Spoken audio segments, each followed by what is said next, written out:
Bueno, estamos listas. Bueno, Ana, muchas gracias por el espacio, por acompañarnos desde la Sociedad Guajira de Antropología. De nuevo, muchas gracias por compartirnos el tiempo y tu conocimiento. Y vamos a hablar un poquito de lo que es la antropología aplicada en Iberoamérica. Ya tendrás tú la forma de llevar la conversación y pues espero que sea de tu agrado y del agrado de las personas que nos van a ver todo lo que vamos a ver ahorita sobre el papel, el rol de las mujeres dentro de lo que es la antropología en Iberoamérica. Entonces, adelante. Si quieres, nos cuentas un poco de ti antes de empezar, de dónde eres, por qué el espacio, cómo llegaste a este espacio con nosotros. De acuerdo.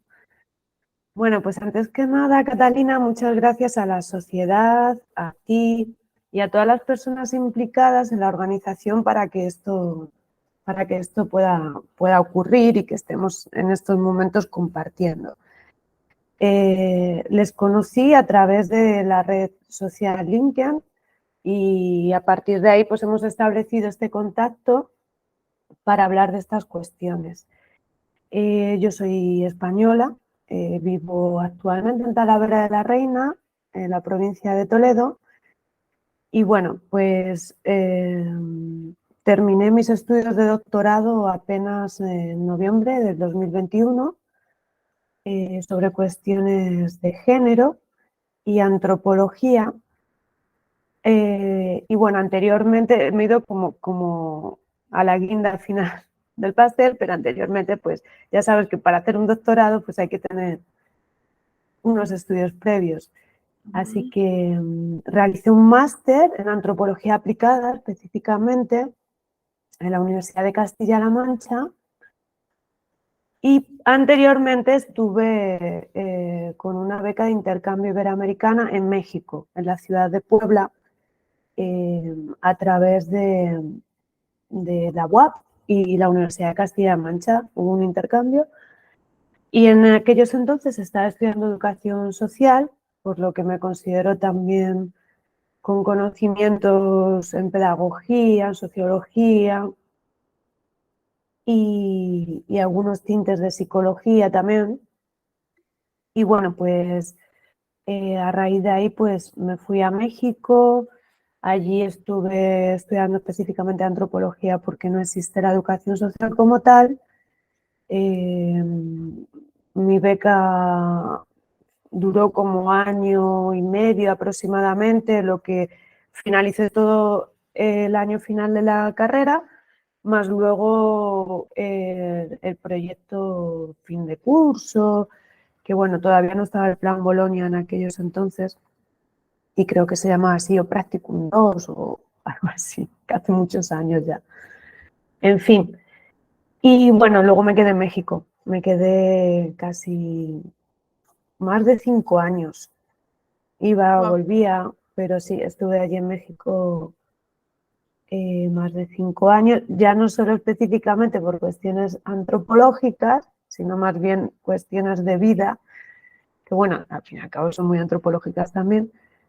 Y bueno, pues regresé y ya me metí más en toda esta titulitis del máster, del doctorado, y fue como en plan, si viviste muchas cosas en México, ahora vamos a ponerles un título. Y bueno, eso es un poco lo que da también mi país, este continente y esta nueva era del conocimiento y la producción. Eso un poco a grandes rasgos. Y entonces, de ahí la idea de hablar de antropología aplicada hoy, ¿no? En Iberoamérica, esos límites, esas posibilidades de intervención que puedan existir. Bueno, cuando quieras, empezamos con tu presentación y nos cuentas. Dale. Puse ahí una frase muy conocida, para algunos antropólogos y antropólogas será más o menos conocida, pero Ruth Benedict fue alumna de Fran Boas y fue, de hecho, también presidenta de la Asociación Americana de Antropología en 1947. Y entonces, lo que ella hablaba realmente, que el propósito de esta ciencia social y humana, es pues, crear un mundo más seguro para todas las diferencias que existen. Esto parece muy idílico, muy bonito, hasta una frase, digamos, que algo manida, pero en esencia es totalmente necesario y fundamental. Por eso, aún a día de hoy es sorprendente que tú le digas a alguien, a cualquier persona, sea del mundo académico o no, soy antropóloga, estudio antropología, tal, y todavía sigan pensando que pueda estar vinculado, que sí que está vinculada a la arqueología y a la excavación y a los yacimientos. Está muy vinculado, pero en realidad son cosas diferentes. O directamente no saben nada o sí que tienen algunas nociones de, esto tiene que ver con las culturas, ¿no? O tiene que ver con el estudio del ser humano y tal, y pues no vas tan mal encaminado. Pero algo estamos haciendo mal desde la propia disciplina si a estas alturas del siglo XXI sigue habiendo dudas de qué es un antropólogo y hasta dónde puede llegar a abarcar. Los grandes problemas mundiales yo creo que tienen en esencia esta connotación del confronto de las diferencias humanas. O sea, Claro. ya no solo entre culturas, sino que en una propia cultura también hay confronto por diferentes tipos de creencias, ideologías de diferente índole. Entonces, sí, yo creo que esa es una problemática supremamente grande y es el hecho de lo que tú dices, pensar en el antropólogo, el quehacer del antropólogo. Yo soy antropóloga, titulada como antropóloga y todo mi trabajo de investigación ha sido en arqueología. Finalmente me reconozco más como arqueóloga porque entiendo completamente la diferencia entre el antropólogo y el arqueólogo, ¿cierto? La misión del antropólogo es increíble porque es trabajar con comunidades vivas. Yo como arqueólogo tengo que identificar un montón de información, pero en restos, en cerámica, en líticos, en otro tipo de hallazgos que es mucho más diferente dentro de la parte práctica y técnica que lo que hace el antropólogo social. Yo creo que el papel del antropólogo social en el momento en el que estamos es mucho más difícil por la misma idea errada que se ha venido manejando. Entonces no es solamente pensar en que está el antropólogo, está el arqueólogo, sino que vamos a dilucidar un montón de temas complejos, como lo que es el tema que se va a tratar acá, que no es un tema fácil, y mostrarlo a través de la antropología y visibilizarlo. Claro, efectivamente la antropología además se ramifica, es un gran árbol que tiene muchas ramas y efectivamente el antropólogo, la antropóloga social o cultural pues va a estudiar más específicamente esos hechos sociales, esas dinámicas y tanto históricas como actuales que existen. Pero ¿qué va a hacer realmente la antropología aplicada? Yo creo que la antropología aplicada, a mi entender, y por lo que también pude descubrir en todos estos estudios del máster, es que es un reajuste de la antropología. O sea, la antropología ha estado constantemente en crisis desde sus orígenes, un tanto turbios, los orígenes de la antropología, los estudios de la antropología, ya sabemos que parten mucho de esta etapa colonial, del descubrimiento, entre comillas, de América, y ya no solo de América, sino de otros lugares. Entonces, encontramos sociedades, comunidades, tribus muy exóticas, muy diferentes a esos viajeros y la manera de poder entenderlas era estudiarlas, ¿no? Lo que pasa que, por eso digo de ese pasado turbio de la antropología, porque al final lo que estamos haciendo es un uso del conocimiento para el poder de, en este caso, colonizador, ¿no? Vamos a entender al indio. En esos momentos, cuando se llegó a América, se pensaba que que habían llegado a la India, y de ahí todo el concepto de indio, que luego vamos a ver más adelante que todo esto se está reconfigurando constantemente. Y entonces vamos a averiguar de ellos, vamos a ver quiénes son, pero no tanto porque en buena onda vamos a compartir en igualdad de condiciones, sino porque tenemos unos intereses de territorio, ¿no? De poder, de conquista, de dominación, en definitiva. Entonces, digo que la antropología aplicada es un reajuste porque intenta, más que en otro momento de la historia de esta ciencia, intenta aplicar todos estos conocimientos teóricos que se han ido acumulando durante tantos años para analizar y sobre todo para intentar solucionar problemas. Problemas vinculados a estos ámbitos que podéis ver en pantalla. Todos estos campos suelen ser los más comunes donde intenta la antropología aplicada ejercer sus capacidades. Lo que pasa que también el antropólogo o la antropóloga, como tiene esta formación, nos forman para poder hacer unos estudios muy profundos, tienen una metodología y unas herramientas, por la etnografía, el trabajo de campo, el diálogo, la observación participante, etcétera, etcétera. Esto lo que nos va a dar es un diagnóstico de una comunidad, o nos va a dar unas evaluaciones con aspectos, por ejemplo, políticos, o, por ejemplo, el impacto que se puede hacer, que se pueda llegar a hacer de un proyecto de desarrollo en alguna comunidad. Esto te lo va a dar el antropólogo y la antropóloga con una mirada muy profunda, muy certera, muy reflexiva, y yo le agrego que también tiene que ver un poco con mi manera de ser crítica, ¿no? Sí, siempre con esta cuestión también crítica. Pues yo qué sé, estamos hablando de ámbitos de salud, pues de nutrición, de agricultura, de economía, política, medioambientales, de las poblaciones y su demografía, de la educación, y por supuesto que es un tema donde nos vamos a centrar del desarrollo, ¿vale?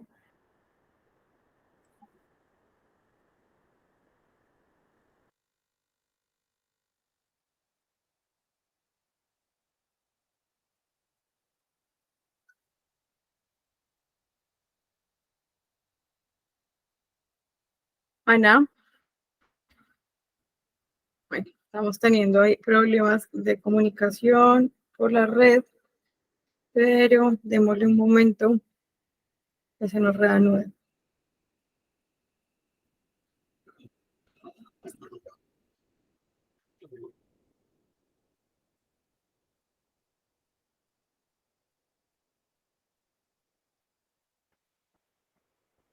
¿Hola? Volviste, ya, volviste. Estábamos aquí con un poquito de Sí, problemas en la red, pero bueno, ahorita sí. sí, Seguimos ok. con tu presentación de Industria del ¿Todo Desarrollo. bien? Sí, de repente desaparecí y digo, me quedé sola con el desarrollo y la industrialización. Dale. Vale, ok. Bueno, pues esta industria del desarrollo tiene que ver con un grupo llamado grupo minoritario, fundamentalmente, que tiene que ver con la población indígena o los pueblos originarios, que es lo que también nos vamos a centrar en esta presentación. Porque estamos hablando de América Latina y estamos hablando de ese intercambio. Entonces es muy importante de hablar de estas gentes y hablar de estos pueblos. La industria del desarrollo, al venir desde las élites y los poderes hegemónicos, y desde esa colonización, ¿no? Y de esos poderes colonizadores que se han quedado residuales y que nunca se han llegado ahí y que actualmente siguen existiendo, y se ha podido ir cambiando de forma, de rostro, de máscara, pero continúan, se producía entonces en un inicio los procesos de aculturación y de una modernización forzada. Todo esto, claro, bajo el emblema de que vamos a salvar a esos salvajes, ¿no? Es una justificación, básicamente es una justificación de la conquista, pues como un acto de salvación hacia los salvajes, hacia el indio, hacia el que luego se denominó hacia el indígena, ¿no?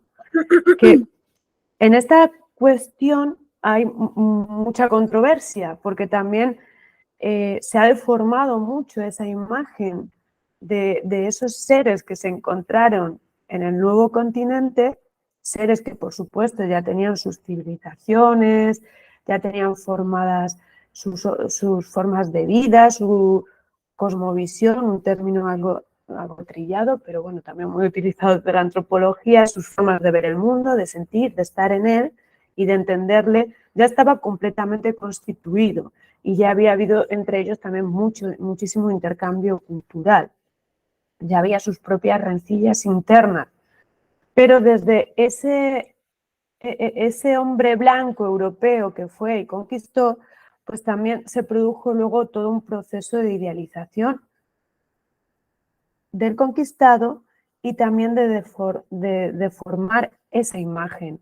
Todo en cuanto a una justificación completa del dominio y de la creación de esos imperios coloniales que se estaban produciendo. Entonces, vamos a hablar de que no hay que olvidar que toda esta industria del desarrollo va a tener unos orígenes con una perspectiva eurocentrista, donde parten de una percepción y una idea de que estas civilizaciones indígenas son bárbaras, son salvajes, son exóticas, pero no están a la par que ellos, o sea, no hay una igualdad, no se produce realmente un intercambio. Para esto, me parece interesante ver algunas pinceladas del movimiento indigenista que se produjo en el siglo XX como un estudio precisamente de todos estos caracteres y de la cultura de estos pueblos indígenas que se empezó a mover desde las propias élites, o sea, desde un poder desde arriba, que por eso me cuestiona ahí, pregunto, ¿colonización pacífica? O sea, sigue siendo una manera de imponer y de que el propio indígena, indio, se asimile a esos estados-nación que se estaban generando, o al mismo tiempo se estaba creando un movimiento muy fuerte de resistencia y de autodeterminación propio de estas comunidades, de estos pueblos originarios. Entonces, este movimiento político y cultural en defensa, pues, de lo que estaba hablando, de la identidad y del valor cultural amerindio, empieza más o menos a producirse y a estructurarse en el primer cuarto de este siglo XX en México. En México empieza a producirse en esos momentos. Estas movilizaciones son locales, o sea, en México se empieza a producir en ese momento y en otros territorios se empiezan a producir otros movimientos de resistencia, ¿no? Que lo que quieren incidir es en esas instituciones al fin y al cabo hegemónicas, de poder, de Estado, para precisamente lo que estaba diciendo, pues reconocer quiénes son ellos, que han evolucionado también a través de la conquista, pero siguen queriendo preservar muchas de sus raíces, de sus tradiciones, de sus lenguas, de sus costumbres, etcétera, etcétera. Me gustó esa frase de Galeano, por eso la puse. América no la descubrieron, sino que la inventaron. Sí, ciertamente. Porque bueno, eso a mí me lo dio la visión de los años que estuve viviendo en México. Creo que había una frase creo que fue de Lorca, no estoy segura, a lo mejor estoy metiendo la pata, que decía que el español que quiera entender España necesita ir a América Latina. Y, creo que a mí tantos años en México me ayudaron mucho a ampliar esa visión. Pero tú como colombiana, que naciste allá, que te has criado allá y que además tienes todas estas realidades mucho más cerca, puedes tener esta idea mucho más amplia, aún si cabe. Sí, es importante eso porque el hecho del proceso de colonización, uno que está acá y que tiene la oportunidad de tener contacto con el indígena, con las comunidades, con esos seres que en últimas todavía los seguimos colonizando y los procesos de descolonización son completamente difíciles, es donde uno entiende, me colonizaron, me descubrieron o me inventaron. ¿Qué de mí les está funcionando y les sirve dentro de un proceso de desarrollo y de industrialización? Y es ver cómo las grandes industrias también utilizan al indígena, a su comunidad, para explotarlo de alguna manera y que su economía ya no se vea en lo que son ellos, de sus arraigos, de lo que vienen siendo, sino cómo lo vuelvo comercial y qué de ustedes me puedo apropiar y qué de ustedes no funciona y lo tengo que reinventar. Por ejemplo, las comunidades acá todavía siguen teniendo un proceso comercial de todo lo que venden y hacen y producen ellos desde sus costumbres, pero que a los que estamos fuera de la comunidad, ¿qué nos sirve? Eso, lo bonito, lo que producen. Pero de resto, entonces vemos a las mujeres que están en un proceso de colonización desde su imagen, desde la imagen de la mujer, cómo ha cambiado todo ese proceso. Entonces es eso, lo que dice Eduardo Galeano es completamente cierto. Nos inventaron porque finalmente no hay procesos de colonización. Es un tema que para uno que lo puede vivir un poco más acá, sigue siendo muy complicado de manejar y dárselo a entender justo a las personas que no saben el qué hacer de uno como investigador social.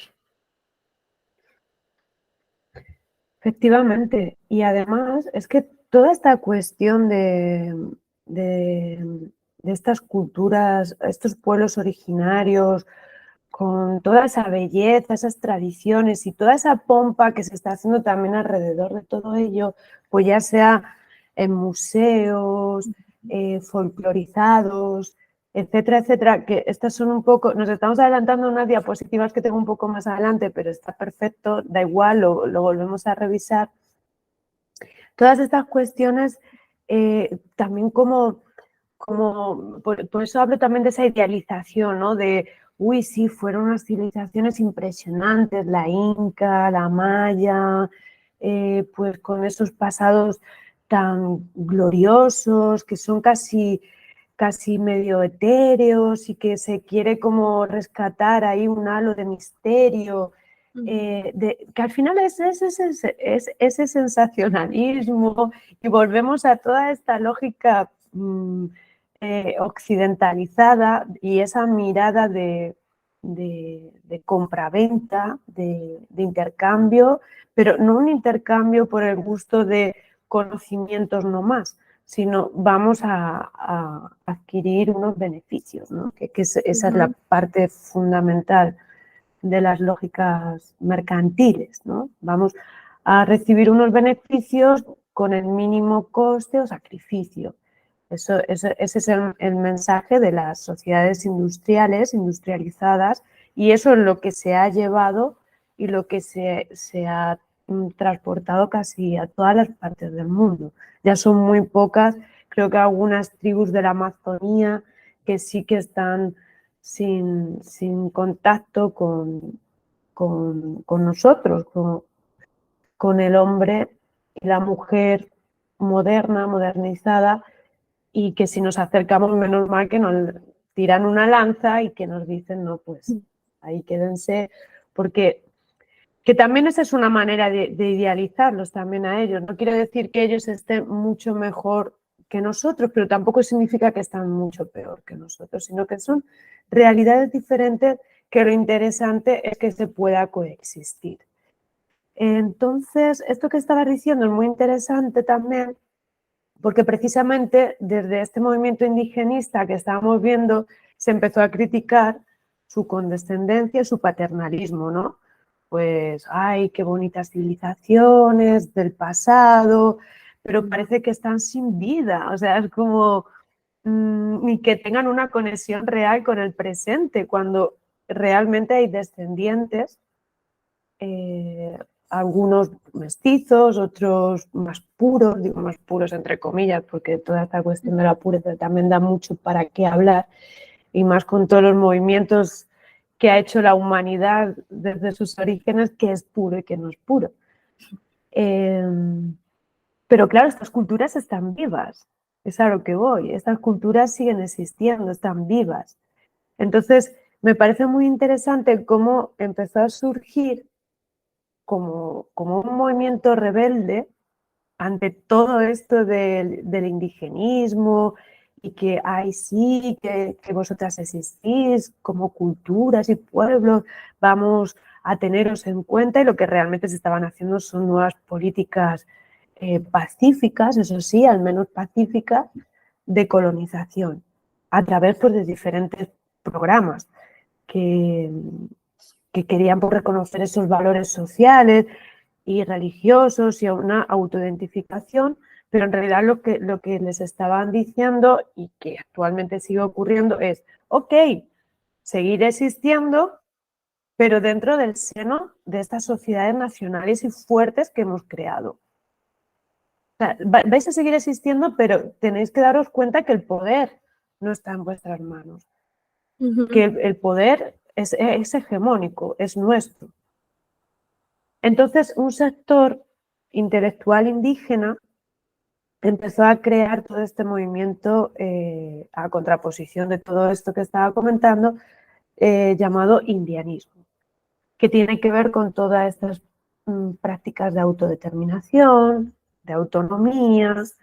Sí, seguimos existiendo, pero con estos rasgos, no asimilados sino que somos autónomos. Y yo creo que uno de los movimientos que son ejemplo mundial a toda esta cuestión del indianismo es el zapatismo, el movimiento insurgente potente que surgió en México en el 94, en 1994 del pasado año, en San Cristóbal de las Casas, en Chiapas. Creo que es la ventana al mundo realmente de un movimiento autogestionado. Yo he estado en un caracol, en una organización zapatista que se llama Oventic, en las montañas ahí cerca de San Cristóbal, que evidentemente también, como se tienen que autogestionar, pues y hace falta el dinero, porque evidentemente vivimos en sociedades capitalistas y el intercambio es a través del dinero, pues ese caracol está expresamente abierto para que turistas, visitantes, curiosos, investigadores, etcétera, etcétera, puedan ir y conocer un poco el movimiento y la realidad de estas personas.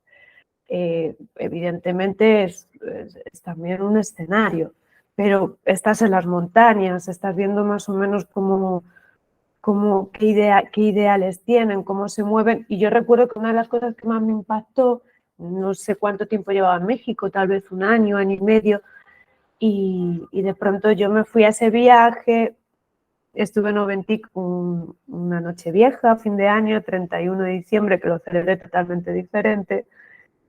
Y yo me acuerdo que cuando estamos llegando a ese territorio había unos paneles gigantes que decía Movimiento Zapatista, autogestionado, rebelde, Aquí mandamos nosotros, no manda el gobierno. Y me acuerdo que eso a mí me pareció alucinante, o sea, era como nunca me había topado con un movimiento tan fuerte y tan constituido y tan organizado hasta el punto ya de poder decir las cosas sin agachar la cabeza. Pero no sé, ahorita que hablamos como de este movimiento zapatista, a mí me surge como una pregunta. El hecho, digamos que los zapatistas son fuertes, es un movimiento grande, eh, donde ellos mismos se pueden autodeterminar, ¿cierto? Donde tenemos una autonomía, tenemos como unas estrategias de seguridad, de supervivencia, sin embargo, podemos coexistir con ustedes, pero ¿qué pasa con los chiquitos? ¿A qué me refiero con los chiquitos? Con las comunidades que no tienen tanta fuerza. Por ejemplo, acá en Colombia hay comunidades que son grandes, que son fuertes, que tienen sus resguardos y sus espacios donde tienen una autonomía no completa porque siguen estando bajo como el gobierno, pero ¿qué pasa con los chiquitos? O bueno, ¿qué piensas tú con esas comunidades pequeñas que no tienen todo ese poder para decir, tengo una autonomía, voy de acá para allá, manda usted, de acá para acá, mando yo?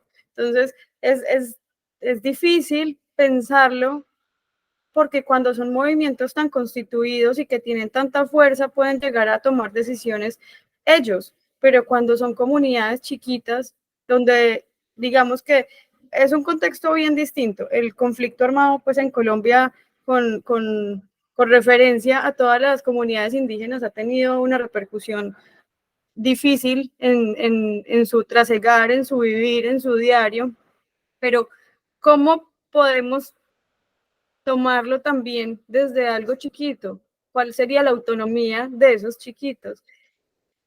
Le surgen a uno dudas, pues como que preguntas sobre el tema, porque pues quisiera uno que todas las comunidades fueran tan fuertes como los zapatistas y poder autodeterminarse, teniendo pues presente lo que nos están hablando aquí del indianismo, de nos salimos de esa imagen épica y venimos ahora a mostrar una determinación, pero pasa con los grandes y qué pasará con los pequeños, con las comunidades pequeñas que no tienen tanta fuerza. Pues pasa que todos estos pueblos los pensamos como un poco a unos rasgos un poco más generales de lo que nos ha llegado, ¿no? Como pues aymaras, quechuas, mapuches, mayas, no sé, o sea, como los más grandes, pero en realidad hay una diversidad cultural muy, muy rica, o sea, a nivel de poblaciones originarias del denominado indio o indígena, quien, como ellos se sientan más cómodos o como podamos un poco manejar todos estos conceptos, porque al final son conceptos, pero bueno, es importante también tener en cuenta. Estas comunidades chiquitas, la única manera que tienen de poder hacer algo es a través, pues yo por ejemplo veo la figura del antropólogo y de la antropóloga muy importante justo en esto que estás diciendo, o sea, es clave fundamental.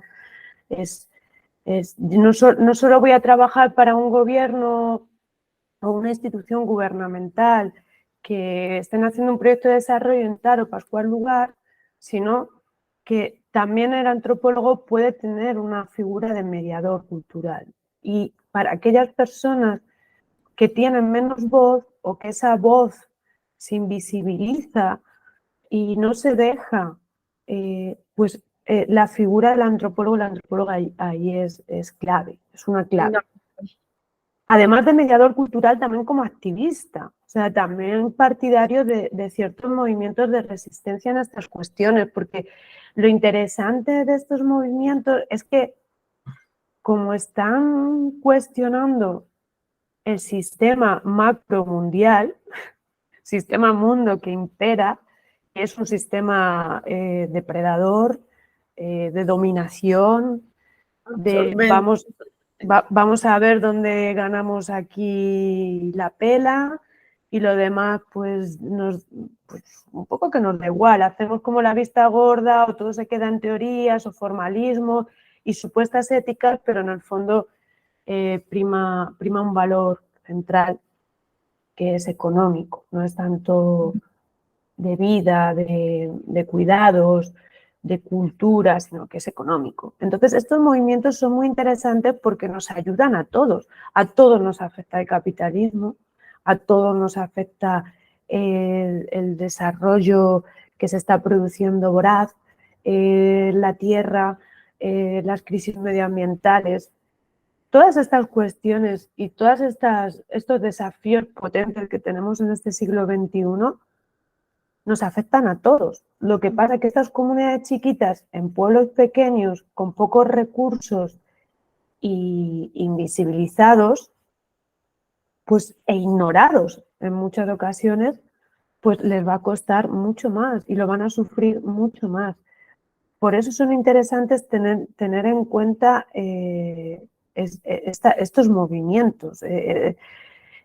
Me gusta también decir que si queremos quitar este paternalismo que tenemos con estos pueblos originales y estas culturas originarias, hay que saber que podemos ser mediadores y podemos estar ahí, pero tenemos que darles ese poder, esa agencia para que ellos puedan hacer. Es decir, el indio es el que se va a liberar, ese propio indio el que se va a liberar de toda esta cuestión, ¿no?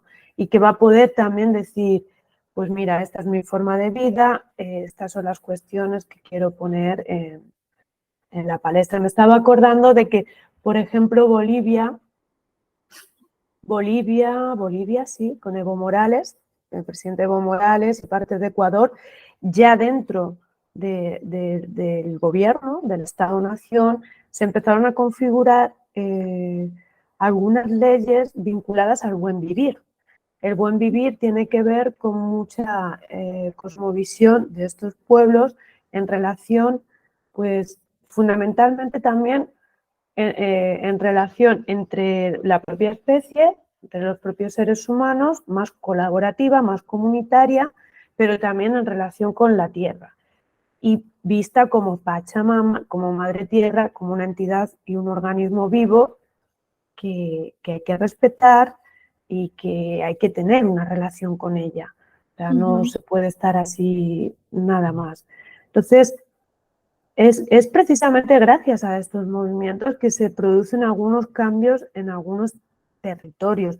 Estaba pensando que, claro, diferentes realidades nacionales, porque también hay diferentes porcentajes de población originaria en diferentes países. Bolivia, estamos hablando que hay aproximadamente un 60% de población originaria, India, indígena, y sin embargo en Argentina no llega al 2%, que es igualmente importante, pero claro, el movimiento, la atracción que hay no es igual. De ahí que todo este movimiento de símbolos de resistencia en la década de en los años 90 se empezó a mover muchísimo. Toda esta cuestión, mira que aquí lo pongo, del descubrimiento de América.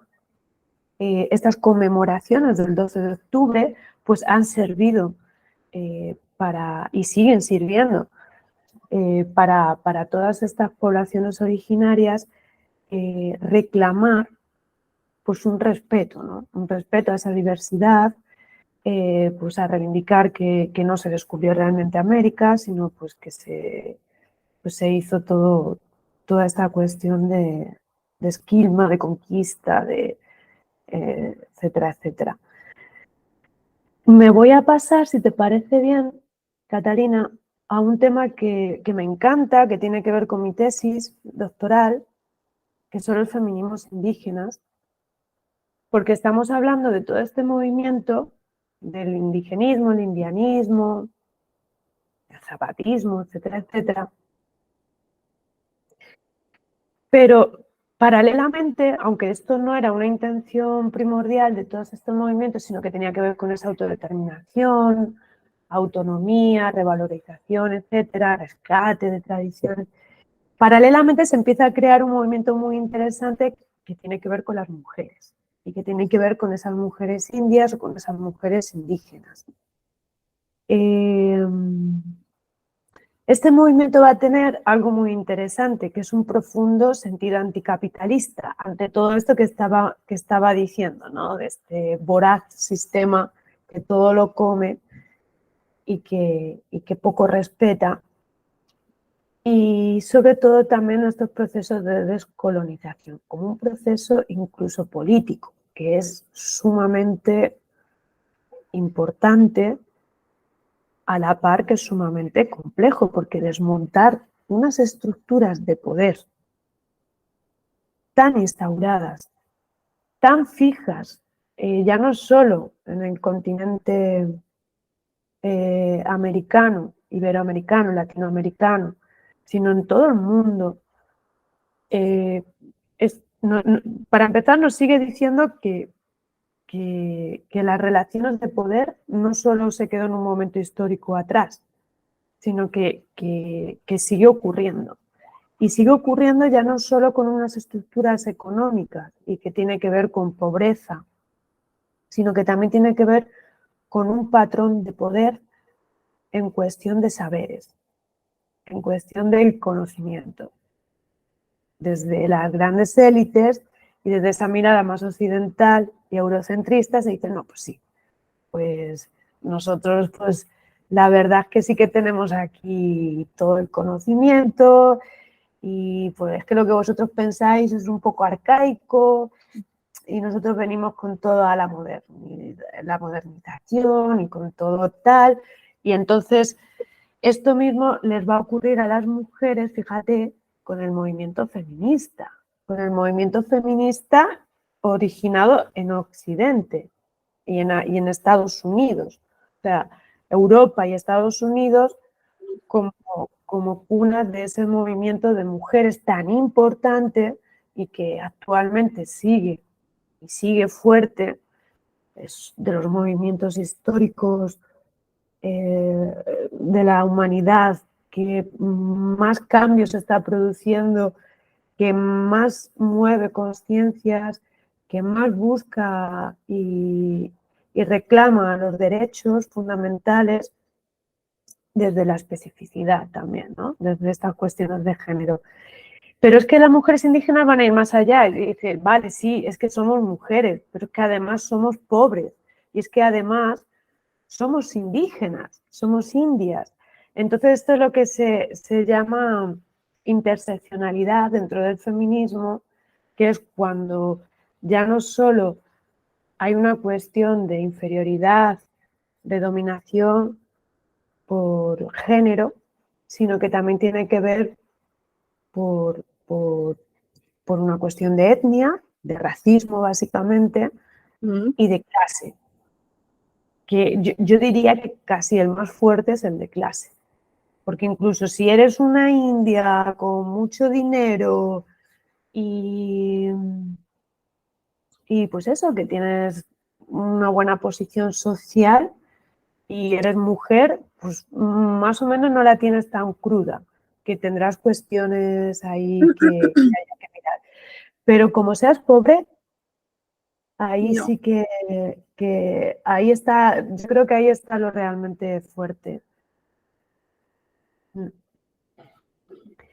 En este sentido, también me gustaría mencionar algunas activistas, teóricas importantes dentro de este movimiento. Por ejemplo, una activista investigadora maya cachiquel, que es de Guatemala, que se llama Aura Cumes. Ella lo que reivindica y lo que ha estado escribiendo es permitir pues, otras formas de vida igualmente útiles y otras formas de conocimiento y de saber igualmente útiles. Me gusta mucho porque cuando empecé a leer a esta mujer ponía en cuestionamiento todo esto de la construcción del género, como el propio concepto de género. Como es que el propio concepto de género es algo occidentalizado, ¿no? Entonces, esa diferenciación, ese constructo, ella dice, lo interesante de todo este movimiento es que es polifónico, tiene muchas voces. Y esas voces, pues, no va a ser lo mismo para una mujer en una comunidad, como dices tú, chiquita, que pasa con esas comunidades chiquitas, pues en Guatemala, al movimiento que hagan las castellano-manchegas, mujeres castellano-manchegas, que es el territorio donde yo estoy viviendo ahora.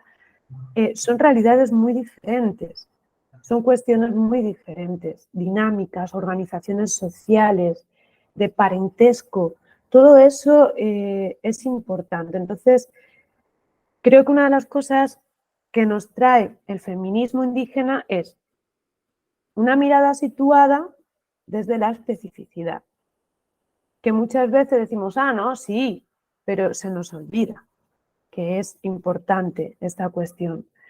Luego también hay otra activista considerada indianista boliviana, feminista descolonial, que se llama Silvia Rivera Cusicanqui, pues de Bolivia, como decía, que ella lo que trabaja mucho es esta cuestión de la metodología indígena del diálogo. Ella lo que quiere proponer como un saber, como un conocimiento más allá de todo este patrón de poder desde Occidente. Ella dice, es importante rescatar un método que ha estado utilizando desde sus orígenes estos pueblos, que es el diálogo. Poder dialogar entre etnias y poder dialogar entre culturas. Ella lo denominaba la coexistencia en paralelo de múltiples y diferentes culturas que no es que se vayan a fundir, ni tampoco se van a tener que asimilar, como se quejaban luego desde el movimiento indianista, sino que se van a antagonizar y se van a complementar. Es como una especie de entretejido entre lo indio y lo otro, un mestizaje cultural que ella lo categorizó como kichi, que en lengua aymara significa mestizo o cholo. Y me parecen muy interesantes estas cuestiones que vienen a traer mujeres desde los feminismos indígenas.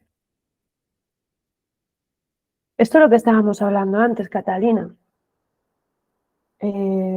Folclorizadas, atravesadas, subestimadas, atravesadas por lógicas de mercado, que muchas veces vamos allí con programas de microempresas y vamos a generar cooperativas, vamos a hacer esto, lo otro, y creo que se nos olvida preguntarnos antes de ir nuevamente a salvarlos, o sea, seguimos con, yo creo que con esa idea de salvar, o si no, os tenéis que asimilar, os tenéis que montar al carro de todo esto, porque si no vais a seguir en la pobreza.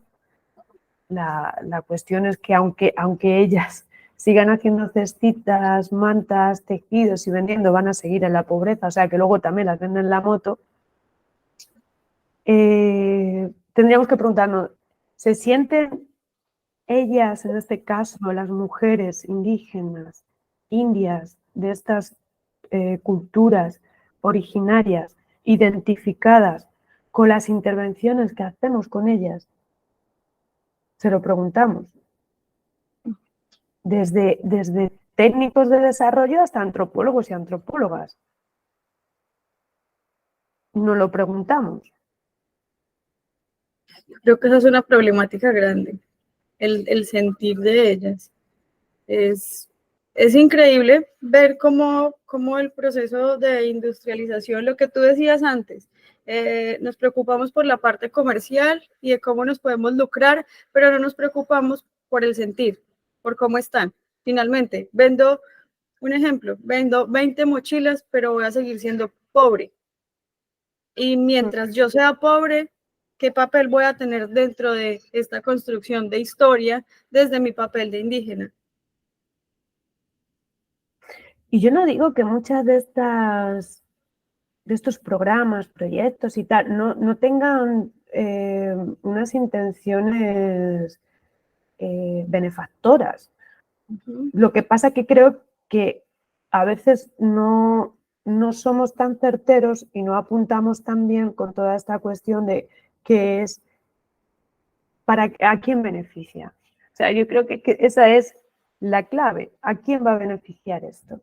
Sí, claro, pensar en que hay organizaciones, hay fundaciones, hay entes que se enfocan en querer ayudar, en querer estar, en de alguna manera lo que dices, quién se va a lucrar y de qué se va a lucrar.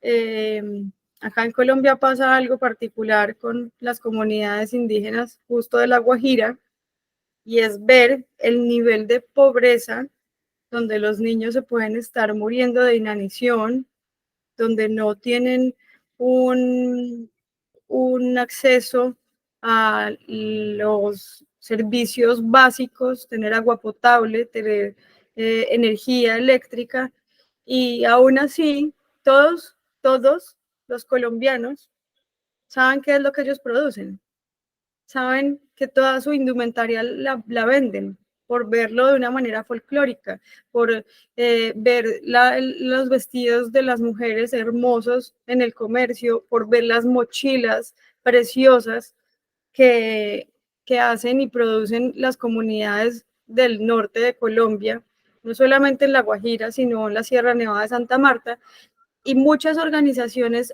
los ayudan, los apoyan. Sin embargo, ¿quién se lucra de qué y qué les queda a ellos? No solamente voy a pensar en que los voy a visibilizar como comunidad indígena y voy a generar un poco de luz en la parte comercial, industrial que ellos pueden explotar, sino que hay más allá, dentro de la parte de su salud, dentro de la parte de su diario vivir, dentro de sus procesos educativos que ya no van siendo de su comunidad, sino que se van viendo más colonizados y a qué acceso empiezan a tener educación, ¿cierto? Y es donde creo yo que viene una problemática grande, y es qué educación se le proporciona a los niños de esas comunidades. ¿Qué es lo que piensan de la mujer como mujer dentro de la comunidad, si por lo general la producción de las cosas comerciales está en manos de ellas? Pero de ahí para adentro, ¿qué es lo que los lucra a ellos? ¿Qué los hace estar bien? Si sus condiciones de necesidades sumamente básicas ni siquiera son adquiridas por medio del contacto con las organizaciones que los quieran ayudar. Exacto. Y además nos estamos yendo a una conceptualización también desde la antropología, a una terminología que tiene que ver con la apropiación cultural. Uh-huh. O sea, nos estamos vinculando con identidades de estos pueblos originarios, como pueda ser artesanía, incluso como pueda ser algún tipo de tradición, de ceremonia, etcétera, etcétera, pero con los cuales en realidad no se tiene un vínculo. No más, en el caso de estas fotografías, pues puede ser que sí que directamente le estés comprando al aseñito, le estés comprando algún producto porque fuiste a algún lugar turístico de tal cual lugar, pues Bolivia, Perú o cualquier lugar, México, Colombia, de Latinoamérica, y le estás comprando una artesanía. Uh-huh. ¿Qué más contacto tuviste con su cultura? ¿Qué más ¿Qué me conocí? diferencia de que yo baje ahora a comprar un pan a la tiendita aquí abajo de este barrio en Talavera de la Reina, donde estoy viviendo? Sí, ciertamente eso es, y no solamente uno propio de su país, uno colombiano, sino Colombia tiene un atractivo turístico con el norte del país, increíble por sus playas, por sus lugares hermosos, pero también un atractivo turístico por las artesanías de los indígenas. Y es yo siempre lo he visto como el rol de la mujer en, en todo el proceso de manufactura de esas artesanías. Hace poco me contaba alguien, otra antropóloga, que estuvo de visita en La Guajira y llegó con unas mochilas hermosas. Me dijo, esta mochila me la vendió una señora de una comunidad indígena al escondido de su esposo, porque me la vendió a un costo supremamente bajo para poder tener ella algo de dinero sin que su esposo lo supiera, porque todo lo que ella produce se lo tiene que entregar a su esposo para que su esposo lo pueda vender. ¿Cómo quedan también ellas rezagadas a estar detrás de todo lo bonito también que se puede mostrar, que uno sabe que hay un proceso muy largo en el comercio, en la industria, con la comunidad, pero ¿dónde siguen quedando ellas? Y es que además hay otra pregunta que se me ha venido a la mente, que es, además de a quién beneficia, es qué me une y qué me separa con el otro. O sea, este es un ejercicio que deberíamos de hacer los seres humanos en general, todos, para poder tener una coexistencia mucho más pacífica, armoniosa, comunicativa incluso, tan importante, del diálogo, eso que decía Kusikanki, del diálogo, en esto consiste, ¿no? Pero como profesionales y científicos de lo social, mucho más, todas estas cuestiones, ¿no? Luego, como tenemos estos conocimientos y tenemos esta formación, estoy hablando del antropólogo y la antropóloga también, tenemos que tener claro que cualquier manifestación cultural tiene un valor simbólico único. Es único. Entonces, estas realmente deberían de quedar de las lógicas, deberían de quedar fuera de las lógicas del mercado, que estas van a estar centradas en esos valores económicos y hacer leyes con un enfoque cultural. Por supuesto, antropóloga, no somos creadores de leyes, pero sí podemos generar ese conocimiento y estos son los ejemplos de la mediación cultural que decía, ¿no? De ser colaborativos. Que ya no solo el antropólogo tenga esa figura de muestro una realidad social, cultural de X lugar, pueblo o momento histórico y demás, sino que además puede tener una figura y un agente más, que sean agentes de transformación, que de ahí viene toda esta cuestión de la antropología aplicada, que podamos incidir, porque estamos mediando, estamos como entre dos mundos, en una especie de limbo. Nos podemos acercar a estas realidades con esta formación y con esta sensibilidad, con esta mirada situada. Yo a veces también le llamo vista de pájaro, que es como si voláramos por las alturas y pudiéramos ver las cosas con más perspectiva, que en antropología se le llama el extrañamiento, ¿no? El alejarse para poder reflexionar y ver. Y al mismo tiempo también podemos ser activistas y también podemos apoyar movimientos de resistencia, tanto con comunidades indígenas u originarias como con otras cuestiones, ¿no? Que creo que a veces parece que el antropólogo o la antropóloga que es más crítico y se mueve más en estos ámbitos ya es como, uy, parece que se ha salido de ciertos moldes, ¿no? Que también la propia disciplina, de ahí la palabra disciplina, no lo impone, ¿no? Y entonces también quitar, cuando yo decía lo de las leyes con un enfoque cultural, es como también para quitar un poco ese sentido hasta romántico y filantrópico que tenemos con todo esto que estoy hablando de la colaboración, del humanitario, se nos queda en una idealización, en un romanticismo que a la hora de la verdad siguen teniendo realidades complejas y siguen teniendo realidades duras. Entonces, hay algo que no se está haciendo bien. Si tú dices en un proyecto que lo que quieres es que esa cultura se beneficie, que esté mejor, que tales o cuales condiciones, y no sucede ese cambio, algo no estamos haciendo bien, ¿no? Estas eran otras imágenes que tenía que se me estaba olvidando pasar con el debate que estamos teniendo, la diapositiva. Y bueno, todo esto tiene que ver también con esta cuestión que hablo de la apropiación cultural y centrado como en esta feminización en las mujeres. La otra vez, no sé si te acuerdas, te mostré esto de un documental que vi en el máster que me pareció tremendo. Porque, claro, decimos que generalmente hay buenas intenciones en las intervenciones que se tienen con estas comunidades. No vamos a pensar mal, ¿no? No vamos a estar ahí de pesimistas y decir, no, es que siempre todo lo que venga del hombre blanco es malo. Tampoco. Pero hay veces que sí. Y hay veces que eso es muy notorio y es muy doloroso y es... se me vienen palabras que digo, esto no, luego se va a compartir, Ana, aguántate. Este tiene que ver con un documental que vi en el máster, como decía.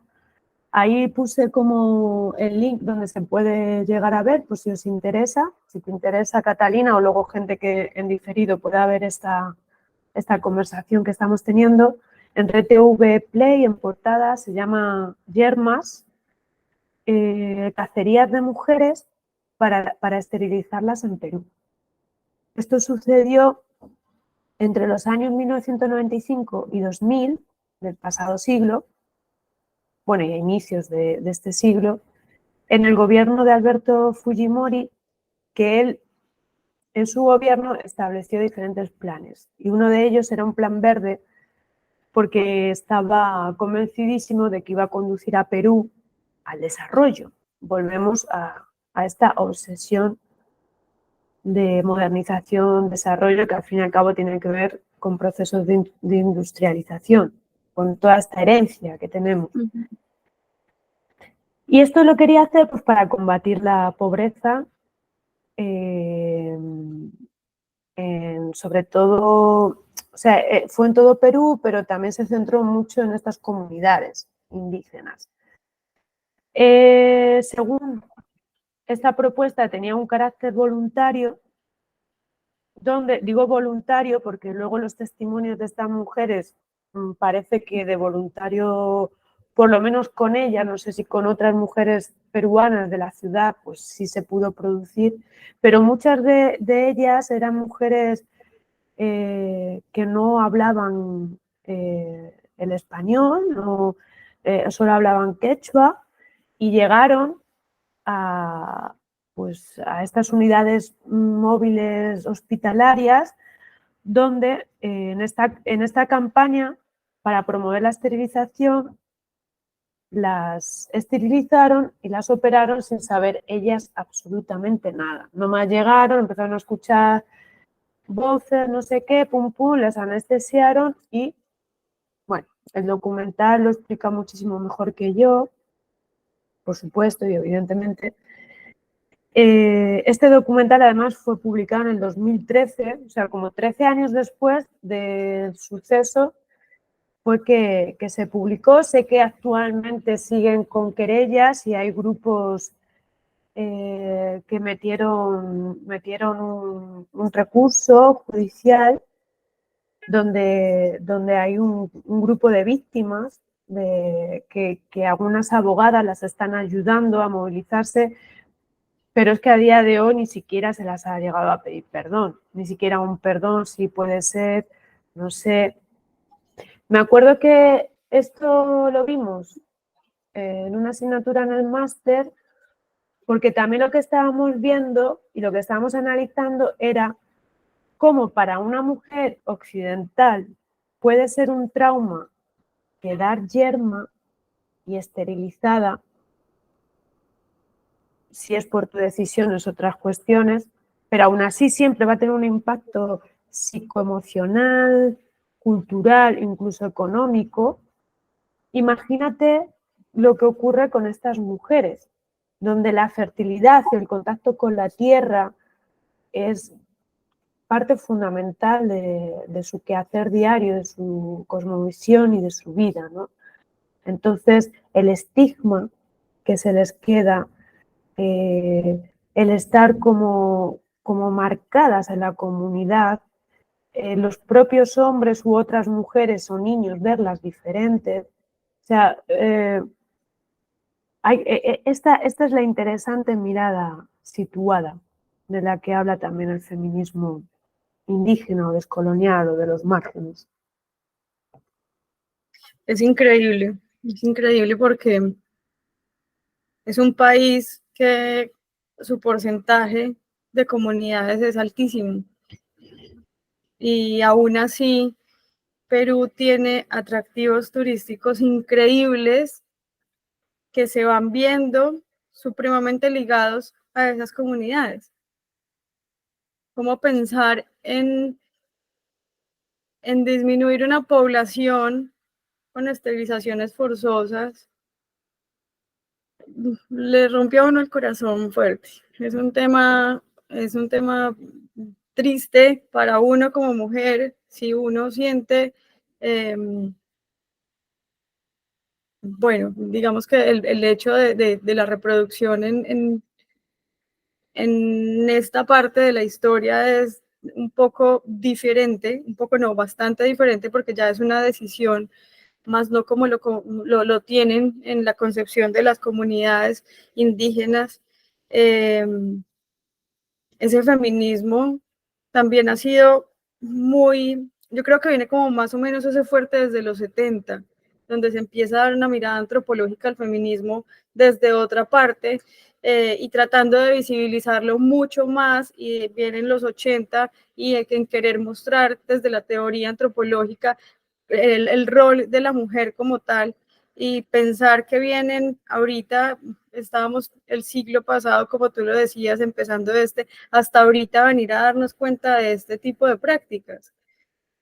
¿Cómo podemos nosotros dentro de nuestro rol social, no solamente entrar y mirar a profundidad desde arriba y poder comprender muchas de las dinámicas que están enfocadas al rol de la mujer, a lo que pasa con la mujer, así me esterilizan de manera forzosa, todos me van a ver diferentes, y cómo ahora el rol del antropólogo está siendo mucho más fuerte para crear precisamente esas estrategias y esos incentivos, para poder buscar la ley dentro de la parte cultural, dentro de todo el respeto que se debe generar con las comunidades, porque pues si bien a uno ahora lo incentivan a no tener hijos y no reproducirse por muchas condiciones mundiales, eh, eh, y viendo situaciones complejas como se pueden vivir en Colombia,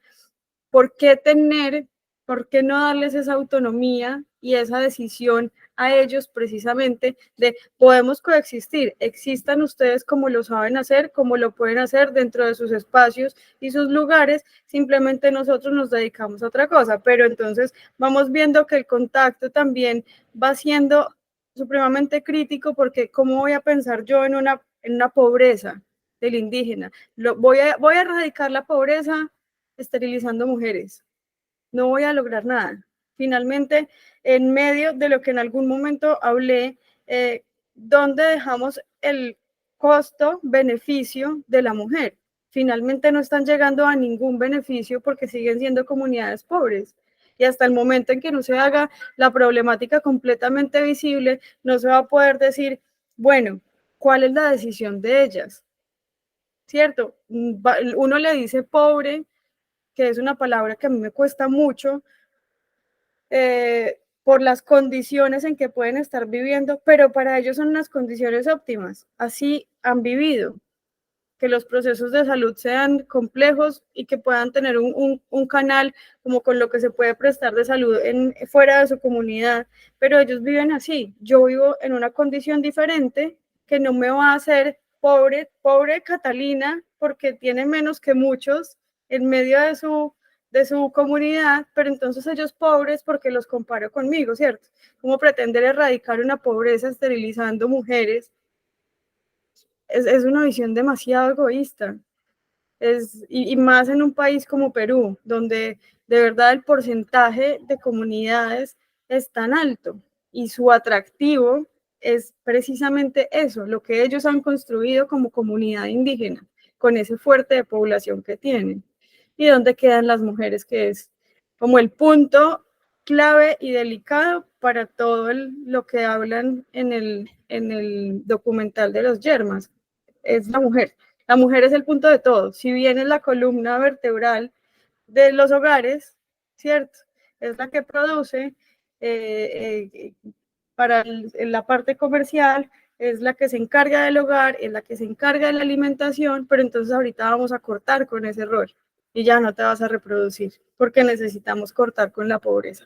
Es, es, es muy complejo pensar en eso y creo que esa es la misión del antropólogo, poder visibilizar todo este tipo de problemáticas y no decir, mira, yo investigué esto y me di cuenta que estas mujeres viven en estas condiciones. No, yo lo investigué, me di cuenta de cómo lo viven, pero cómo hago para visibilizarlo y tratar de que no se quede solo acá, en un espacio donde lo voy a hablar y la gente va a saber que yo sé un poco de alguna problemática, pero cómo lo puedo llevar a una instancia más arriba, más adelante, para poder que se empiecen a generar leyes. Leyes y leyes teniendo en cuenta sus voces, o sea, teniendo en cuenta sus formas, no en plan, me di cuenta de cómo viven y vamos a convertirlos en nosotros, que es ese proceso de aculturación que decía al principio, que tiene que ver con toda esta industria del desarrollo. Claro, este caso del gobierno de Fujimori es un caso extremo, pero casos extremos hay más y existen más. Y esto tiene que ver con cuestiones de violencia. O sea, estamos hablando ya de aspectos de violencia y violencia estructural. Una violencia estructural que tiene que ver con las estructuras de organización, de economía, de política. Y volvemos a lo mismo. Son seres inferiores, los vemos como seres inferiores. Entonces, es como, bueno, pues bueno, no es lo mismo la violencia que se pueda producir en cualquier otro país del primer mundo más desarrollado, pues ponle que suceda en Francia o aquí en España o en Estados Unidos, a la violencia o a los muertitos que pueda producirse, por ejemplo, en una comunidad indígena de Perú, Bolivia, Colombia, Venezuela, México, y esto centrándonos en un punto geográfico, en un continente, porque el mundo, pues, bueno, es mucho más amplio. Pero sí tiene que ver con cuestiones fundamentalmente de violencia también. Violencia simbólica. También violencia simbólica, porque precisamente por esas otras formas, ¿no?, de vivir y de ser. Entonces, todo esto es muy interesante. Y ya como para ir cerrando toda esta cuestión de la figura del antropólogo, ¿no?, y la antropóloga y tal, tomé esta cita de un antropólogo precisamente estadounidense que se llama James Peacock, y él decía que a ver, per se la investigación de esta ciencia social, que es la antropología, es erudita.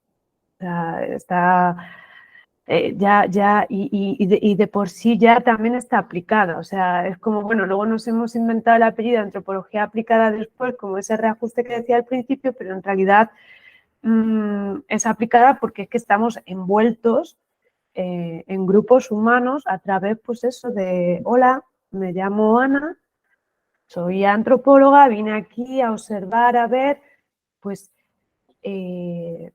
lo que sucede ahí que más, o sea, más allá de la decisión metodológica, las herramientas que utilices, en tu propia investigación, que te sientes sola a observar o que observes y participes, etcétera, etcétera, el trabajo de campo se va a enfrentar a unas cuestiones éticas porque ya estás conviviendo con gente. Aunque si llegues y te sientes en una silla y estés viendo cómo están haciendo X o tal ritual, ya ahí no eres un mueble, eres una persona.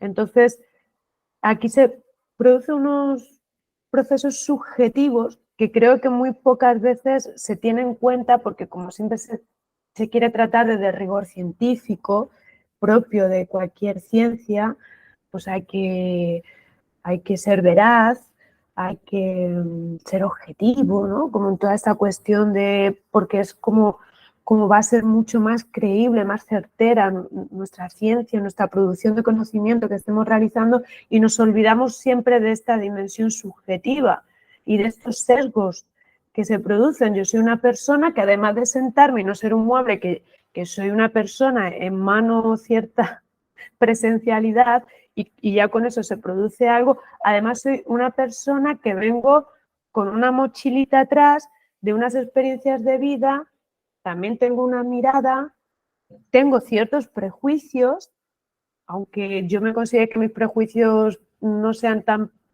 más buenos que otros prejuicios, o lo que sea, todos tenemos preconceptos, que al final es eso, ¿no? Una idea de algo antes de incluso vivirla. Entonces, me parece muy importante lo que dice aquí Peacock en esta frase, porque dice que nos guste o no nos guste, lo Ya estamos reconocemos dentro. de una manera, estamos dentro y eso nos va a afectar a nosotros y al grupo donde estemos, a la comunidad, aunque sea una comunidad de 2 personas, 3 personas, 4 personas o 30 personas o 100 personas, en cierto modo, cuanto más micro, más pequeña, evidentemente el intercambio es mucho más íntimo, más directo que cuando son a niveles más macro de observación. Pero es esta cuestión de que siempre decimos cómo les influimos, porque influimos, y ya solo con poner un pie ya les estamos influyendo, pero muchas veces se nos olvida hacer, en cierto modo, esa autoetnografía y esa autorreflexión de cómo luego todo lo que yo investigo me afecta, que además lo que investigo y lo que decido investigar a suerte de decisión tiene que ver con ya unas ideologías, unos gustos y unos intereses. Y eso también creo que es importante. Por eso me parecía curioso terminar con esta frase de este antropólogo. El trabajo de campo es que estar con cualquier comunidad que no sea la de uno implica acogerse, implica tener que, si bien no voy a hacer mucho y me voy a quedar estático, pues ya estoy absorbiendo, digamos, asuntos éticos de esa comunidad. No solo va a pasar con las comunidades, pues no solo pasa con las comunidades. Mudarse. Un ejemplo supremamente sencillo es mudarse de ciudad. Y el hecho de uno mudarse y llegar a una comunidad que no es la de una, con unas prácticas culturales muy diferentes, lo hace a uno quedarse como estático observando para poder empezar a desenvolverse precisamente en lo de ellos. Porque yo, ¿cómo voy a llegar, sea a la comunidad indígena, a su grupo, voy a hacer mi trabajo de campo, solo vengo con mi mochila, pero ¿dónde me tengo que desenvolver? ¿Dónde voy a vivir? ¿Dónde voy a comer? ¿Dónde voy a estar y dónde va a ser mi día a día, mi comunicación, cómo va a ser, mi lenguaje, cómo va a ser? Entonces, es el hecho de llegamos, pero no somos un bulto, lo que tú dices, llegamos y tenemos que empezar a generar nuevas prácticas que finalmente cuando uno sale de esa comunidad aprendimos cosas que dentro de nuestro día a día no estaban, pero que son prácticas que ese grupo están y no van a dejar de estar, pero a nosotros nos sigue guardando experiencias dentro de la mochila que queramos o no queramos, nos van a generar como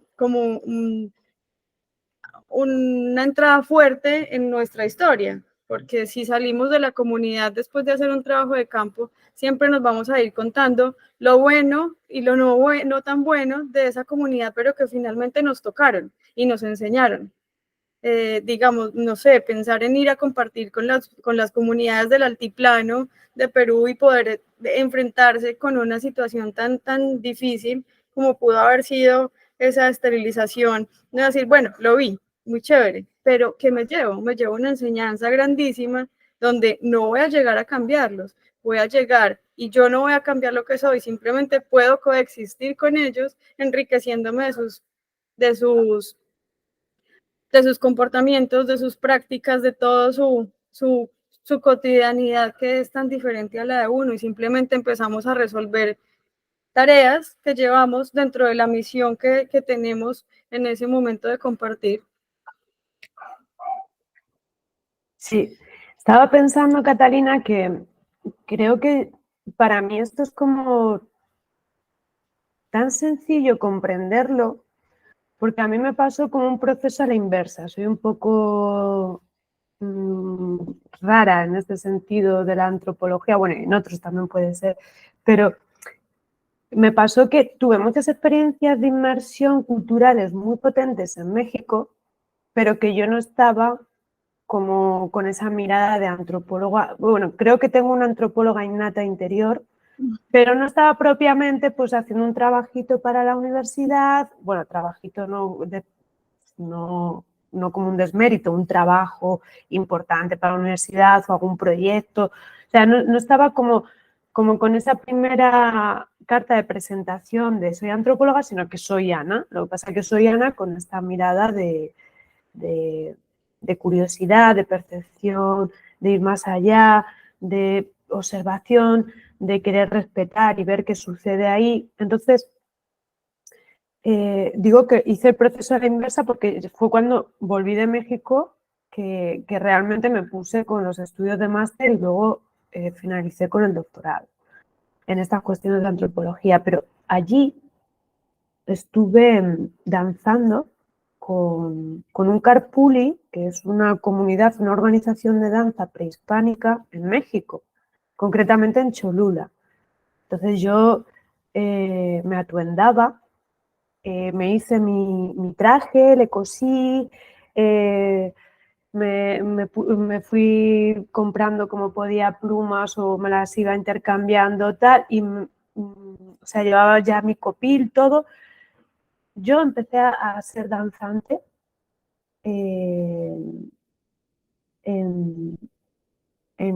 siendo una española que estaba allí y de pronto, pues, no sé, la vida me lo dio, así se abrió el camino. Yo estoy infinitamente agradecida con la familia de danzantes con la que estuve en Cholula.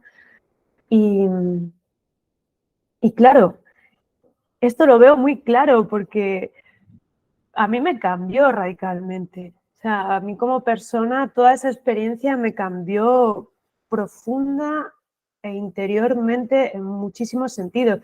Pero yo estoy convencida que también a ellos tener una española encima con todo este simbolismo del español en la conquista, sobre todo en México, que es bastante fuerte y potente, tengo ahí como bastantes anécdotas para contar de ir a ceremonias de danza y demás, y gente pues muy extrañada conmigo. Cierto es que si yo no abría la boca, hasta incluso podía pasar Hay un por cierto mexicana. recelo con el español, claro. Sí, pero yo abría la boca y pues ya, pues ahí ya está, es española. Entonces, yo sí que veía un cierto recelo en algunas personas por toda esta cuestión pues, de la conquista y había otras, incluso personas muy mayores, dentro de este movimiento de la danza prehispánica en México, que es muy interesante y para estudio es brutalmente interesante. Pero sí que yo veía gente anciana que estaba gratamente sorprendida y que se les veía que era como que nos miramos con un respeto, ¿no? De tú me respetas y yo te respeto. Y es que en eso consiste. Es que esa es la base fundamental de todo en esta vida. Yo estoy aprendiendo algo que es de tu cultura y yo no voy a venir diciendo si esto está bien o esto está mal. Por supuesto, puedo tener algunos comentarios siempre partiendo desde el respeto. Pero es como saber que es algo antiguo, que es algo que se hace desde tiempo, que ha sufrido transformaciones y que sobre todo se le adquiere un valor, se le pone un valor también emocional y sentimental, que muchas veces nos olvidamos de esas esferas, somos muy la cultura, pero evidentemente pues todo está atravesado también por emociones y sentimientos. En, es difícil de explicar eso que se sentía, ¿no? Mirando a algunas personas a los ojos y una mueca, una sonrisa, una mirada de aprobación, eso era muy interesante, muy reconfortante también. Y luego todo lo contrario, también de reproche, de, bueno, pues qué onda, ¿no? Sí, claro. Y claro, eso de que la inmersión en un grupo, en una tradición, en una cultura, en un hecho, siempre va a afectar y es en los dos caminos. Bidireccional. Bidireccional, sí. Se ha desatado una tormenta aquí impresionante, está hasta los truenos, rayos, yo no sé, creo que no se está escuchando No. con los... Vale, pues está esto, que tengo ahí la ventana y está la tormenta pero fuerte. no, todo el sonido está bien, aquí se está escuchando perfecto. Y era esa la anécdota que quería contar con las danzas, porque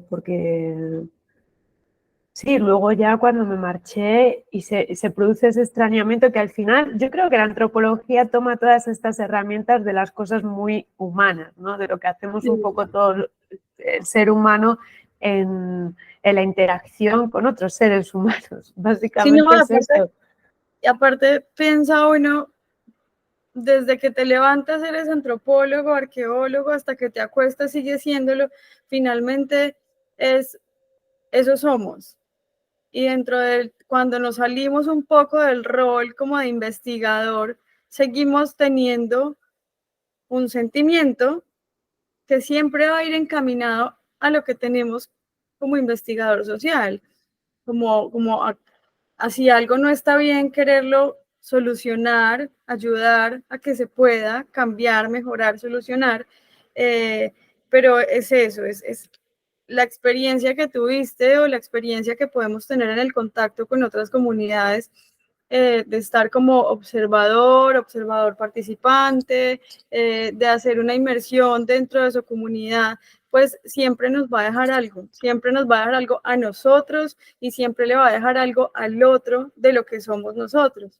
Me imagino que para ellos fue, pues lo que tú dices, para unos grato, para otros no tan grato, recibir un español dentro de su comunidad, pues con todo un proceso histórico que viene por el proceso de conquista, de colonización, pero en medio de todo, y por más que uno no vaya en su rol de investigador, uno siempre lleva un sentimiento, o así vayas en tu rol de investigador, no te puedes volver un investigador pasional, sin embargo, como ser humano, pues todos somos sentipensantes y siempre vamos a buscar que de alguna manera poder absorber todo lo bueno y lo que no vamos a absorber porque no es tan bueno, pues vamos a tratar de buscar una manera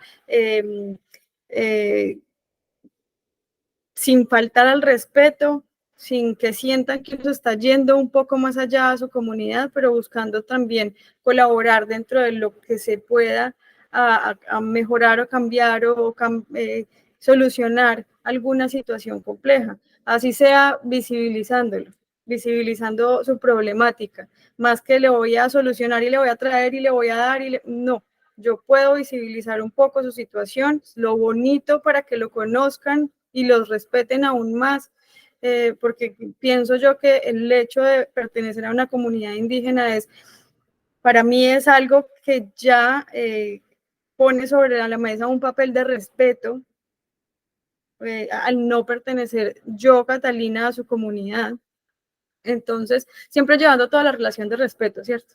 Pero somos sentipensantes y el hecho de enriquecernos con esas historias y que ver cómo sonríes contando la historia, lo hace sentir a uno también como es muy bonito, es muy lindo poder entender que si bien uno se va y se mete en otro país, en una comunidad completamente lejana de lo que es uno, de todas sus costumbres, pues me voy a acoger a lo que ellos hacen y voy a aprender. Y ellos van a aprender un montón de mí. El día que deba decir adiós, van a aprender que aquí estuvo una española, nos enseñó esto, nos mostró que la parte de la historia no es toda fea, sino que también hay una parte de la historia bonita, y cómo el antropólogo no va a llegar a vernos como un bichito raro, como Malinowski en las Islas Trovián, sino que también va a ser el antropólogo que va a llegar también a tener vínculos de cariño precisamente en una construcción donde coexistimos. Exactamente así. Sí, por eso digo que lo hice como al revés. Antes se tiene el estudio, se tiene la titulación, luego se hace la práctica, se va al trabajo de campo, etcétera, etcétera.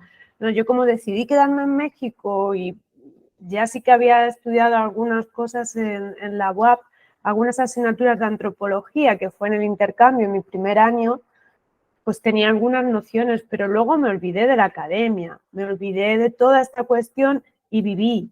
Y me puse a vivir y de ahí pues se fueron dando unas y otras experiencias.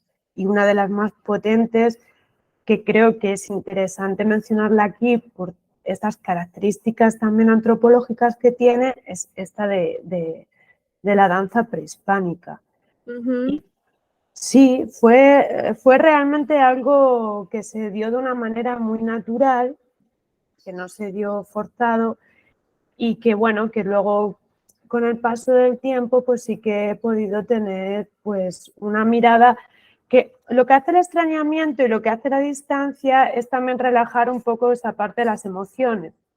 O sea, baja un poco ese bombeo porque cuando estamos viviendo la experiencia yo lo veo como un bombeo, como un latir que se tiene en el corazón, pum, pum, pum, pum, y estás viviendo, estás no sé qué, y ya el separarse es cuando tú puedes realmente bajar esas palpitaciones, esas revoluciones, enfriarlas un poco y tomar distancia. Y entonces ahí es donde se hace ese recorrido mente-corazón, que no es que estén divididos o estén separados, sino que están interconectados. Pero bueno, esto ya es como algo yo creo que un poco más metafísico me he metido, pero bueno, un poco esta cuestión. Voy a, si te parece bien, a dejar de presentar, a ver si nos vemos así un poco más grandes, que te estoy viendo todo el tiempo chiquita así en la parte inferior izquierda de mi pantalla. No creo que pase nada, ¿no? Dejaré de compartir y todo bien. ¿Todo bien? Perfecto. Y bueno, pues yo creo que más o menos hasta aquí mi aportación, porque sí que estaba pensando en cuestiones también más del hermetismo que hay dentro de la propia disciplina, el academicismo y siempre estar obsesionados, que yo creo que ahí tiene una crisis muy gorda la antropología también, con esa obsesión de producción de conocimiento, de estar escribiendo artículos, de participando en capítulos de libros, de que te revaliden esto, que si tal organización, que si tal agencia, que si hay que participar en congresos, que nos olvidamos yo creo que un poco de lo que hemos estado hablando hoy nosotras aquí, ¿no?